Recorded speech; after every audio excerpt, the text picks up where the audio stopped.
Inaresto ang mayor ng Pandi, Bulacan at dalawang iba pa dahil sa kasong rape na isinampa noong 2019. Inimbita raw ng alkalde sa kanyang bahay ang biktima para mag-inuman. May report si Oscar Oida.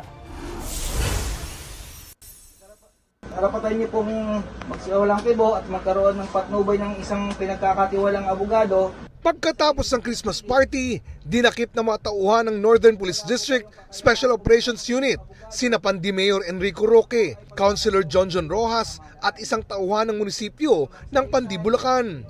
Sa bisaya ng warrant of arrest na inilabas ng Caloocan RTC para sa kasong rape.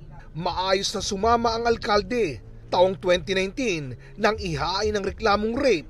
Sa salaysay ng complainant, inaya raw siya ni Mayor Roque sa kanyang bahay para mag-inuman at nang malasing, doon na umano siya pinagsamantalahan ng tatlo. Inakusahan po yung tatlong suspect natin ng 2 counts of rape.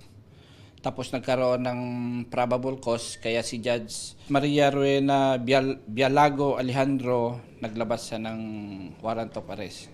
Nakakulong sa NPD Custodial Facility si Mayor Roque.